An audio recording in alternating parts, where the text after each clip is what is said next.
this is an M-rated game, so viewer discretion is advised. Simulacra! I'm 99% sure I said that right. Simulacra is such an odd word. I decided to Google it and I found a Wikipedia article about it. And I was confused by the first sentence. A little bit down it says, simulacra are copies that depict things that either had no original or that no longer have original. Believe it or not, that actually makes sense when you play this game. And I get why they call it that. Now this is a horror found phone game, which I had no idea was a genre of horror. I went down the rabbit hole of looking into this and found a couple more for the Switch. And I'll be honest, I like this game. They do a good job of making you search for the ways to access different parts of the phone without making it too obvious. But the ending was just too insane for my tastes.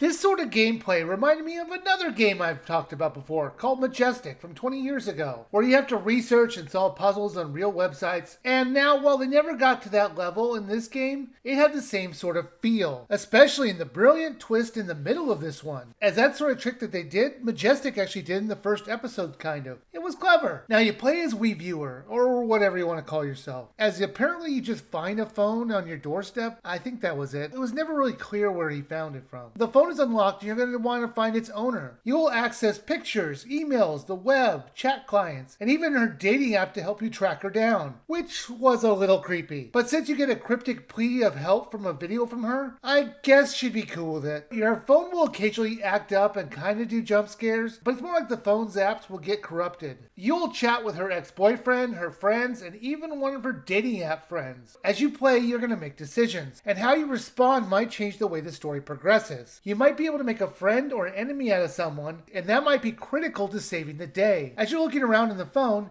you're going to find that some of the text and pictures are messed up. The text messages will just be out of order, and you're going to need to get them in the right order with little to no context. It was the worst puzzle in the game, and they go back to this well quite often. I figured them all out, but it was never fun, just annoying. Fixing the pictures was better. They give you a different part of the picture. Some of them are corrupted in parts, so you're going to need to layer them on top of each other so the different pictures can make a complete picture. Not every picture is messed up, and you don't actually need to complete every picture, and it was actually quick and enjoyable. Most of the time you're working with someone on chat to help you track down the owner of the phone. Now there are some twists and turns that I wasn't expecting. And the ending for sure I wasn't expecting because it was just insane. Now I know I keep mentioning the ending and how I don't like it. And no, I'm not going to spoil it. The reason I didn't like it was that it really didn't work with the story they were telling. And the game left me with a ton of questions that they just wouldn't answer. Now there are 2 sequels to this game, so maybe the answers are in those games. But so far only the first game has come to the Switch. And seeing how this one came out to the Switch in 2019, it's unlikely the others are coming. Now there is some replayability in this, as there are multiple endings. However, that means you're going to need to replay this 4 to 5 hour game again. Even with text sped up, it really wasn't worth it. I enjoyed most of it the first time around, and a few changes really didn't make me want to replay it. Simulacra was enjoyable for about 80% of it, but when it got to the ending, I think it tripped itself up. I liked the concept and the execution, and while the text puzzles felt forced, I can understand them wanting to inject a little more direct gameplay into this. Now this is normally $12.99, and I would wait for it to go on sale. If you're looking for a horror-based lost phone game that is more enjoyable than scary, then yeah, I would suggest you buy it when it's on sale.